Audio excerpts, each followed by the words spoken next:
Thank you very much, Mr. President. Ladies and gentlemen, good evening. Assalamu alaikum. Lovely to see you all here tonight. We are having a very entertaining night, are we not, with some very interesting things being said from the other side of the house tonight. Let me begin by saying, as a Muslim, as a representative of Islam, I would consider myself an ambassador for Islam, a believer in Islam, a follower of Islam and its Prophet. So, in that capacity, let me begin by apologizing to Anne-Marie for the Bali bombings. I apologize for the role of my religion and me and my people, for the killing of Theo van Gogh, for 7/7. Yes, that was all of us. That was Islam, that was Muslims, that was the Quran. I mean, astonishing claims to make in the very first speech tonight, on a day like today, where the Conservative Prime Minister of the United Kingdom is having to come out and point out that these kind of views are anathema. And I believe you're trying to stand for the Labour Party to become an MP in Brighton. If you do, and you make these comments, I'm guessing you'll have the whip withdrawn from you, but then again, UKIP's on the rise, they'll take you, the BNP, they might have something to say about your views. This is what Mehdi Hassan always does. By the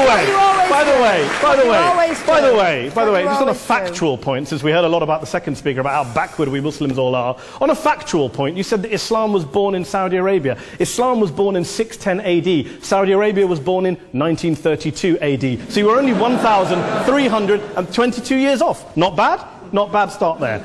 Talking of maths, by the way, a man named Al-Khwarizmi was one of the greatest mathematicians of all time, a Muslim, worked in the golden age of Islam.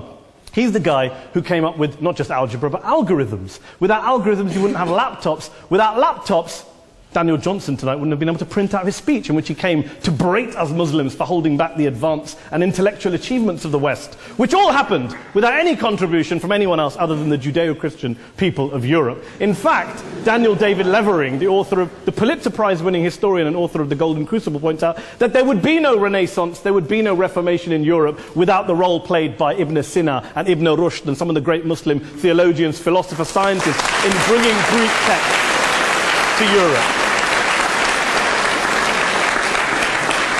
As for this being our university, I will leave that to the imagination as to who is our and who is there.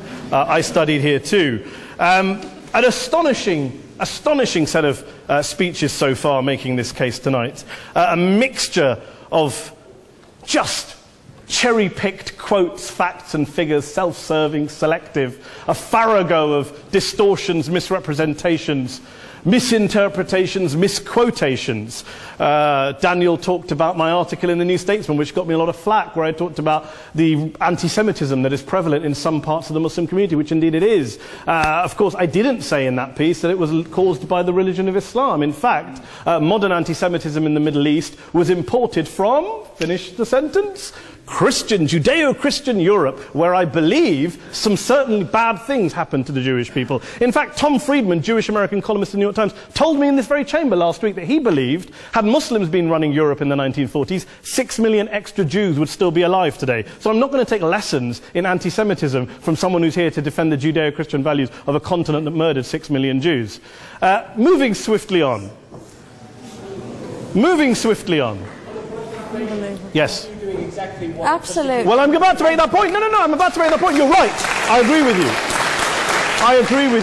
I agree with you 110%. That is my point. I don't think Europe is evil or bad. I'm a very proud European. I don't want to judge Europe on that basis, but if we're going to play this gutter game where we pull out the Bali bombing and we pull out examples of anti-Semitism in the Islamic community, then of course I'm going to come back and say, well, hold on. I mean, look, let's be very clear. Daniel here was a last-minute replacement for Douglas Murray, who had to pull out. And Douglas and I have a well-documented differences, but to be fair to Douglas, as to be fair to Anne-Marie and to Peter, atheists. Atheists see all religions as evil, violent, threatening. What the problem I have with Daniel's speech is that Daniel comes here to run this robust defense of Christianity, forgetting that his fellow Christians, people who said they were acting in the name of Jesus, gave us the Crusades, the Spanish Inquisition, the anti-Jewish pogroms, European colonialism in Africa and Asia, the Lord's Resistance Army in Uganda, not to mention countless arson and bomb attacks on abortion clinics in the United States of America to this very day. I would like a little bit of humility from Daniel first before he begins lecturing other communities and other faiths on violence, terror and intolerance. But, no thank you. Some water. But I would say this, to address the gentleman's very valid point here, I'm not going to play that game. I don't actually believe that Christianity is a religion of violence and hate because of what the LRA does in Uganda or what Crusaders did to Jews and Muslims in Jerusalem when they took back the city in the 12th or 13th or whatever century it was. I believe that Christianity, like Islam, like pretty much every mainstream religion, is based on love and compassion and faith. I do follow a religion in which 113 out of the 114 chapters of the Quran begins by introducing the God of Islam as a God of mercy and compassion. I would not have it any other way. I don't follow a religion which introduces my God to me as a God of war, as some kind of Greek God of wrath, as a God of hate and injustice. Not at all. As Adam pointed out, you go through the Quran and you see the mercy and the love and the justice. And yes, you have verses that refer to warfare and violence. Of course it does. This is not a motion about pacifism. I'm not here to argue that Islam is a pacifistic faith. It is not. Islam allows military action, violence in certain limited contexts. And yes, a minority of Muslims do take it out of that context. But is it religious? We talked about Woolwich. Daniel and Anne-Marie have suggested that it's definitely religion that's behind all of this. Well, actually, what I find so amusing tonight is we're having a debate about Islam. And the opposition tonight have come forward. We have a graduate in law, a graduate in modern history, a graduate in chemistry. And, you know, I admire all of their intellects and their abilities, but we don't have anyone who's actually an expert on Islam, a scholar of Islam, a historian of Islam, a speaker of Arabic, even a terrorism expert or a security expert or a pollster, let alone to talk about what Muslims believe or think. Instead, we have people coming here, putting forward these views, putting forward these sweeping opinions. Listen to Professor Robert Pape of the University of Chicago, one of America's leading terrorism experts, who, unlike our esteemed opposition tonight, studied every single case of suicide terrorism between 1980 and 2005, 315 cases in total. And he concluded, and I quote, "There is little connection between suicide terrorism and Islamic fundamentalism or any of the world's religions. Rather, what nearly all suicide terrorist attacks have in common is a specific secular and strategic goal to compel modern democracies to withdraw military forces from territory that the terrorists consider to be their homeland." And the irony is, when we talk about terrorism, the irony is that the opposition and the Muslim terrorists, the Al-Qaeda types, actually have one thing in common. Because they both believe that Islam is a warlike, violent religion. They both agree on that. They have everything in common. Osama bin Laden would be nodding along to everything he's heard tonight from the opposition side. He agrees with them. The problem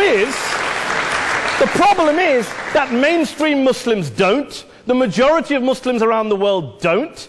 In fact, a gentleman here started quoting all sorts of polls. Gallup carried out the biggest poll of Muslims around the world, of 50,000 Muslims in 35 countries. 93% of Muslims rejected 9/11 and suicide attacks. And of the 7% who didn't, they all, when polled and focus grouped, cited political reasons for their support for violence, not religious reasons. And as for Islamic scholars and what they say, well, Daniel talks about our University of Oxford. We'll go down to Oxford Centre for Islamic Studies, get hold of a man named Sheikh Afifi al-Akiti, who is a massively well-credentialed and well-respected Islamic scholar, who has studied across the world, who in the days after 7/7 published a fatwa denouncing terrorism in the name of Islam, calling for the protection of all non-combatants at all times, and describing suicide bombings as an innovation with no basis in Islamic law. Go and listen to Sheikh Tahir al-Qadri, one of Pakistan's most famous Islamic scholars, who published a 600-page fatwa condemning the killing of all innocents and all suicide bombings unconditionally without any ifs or buts.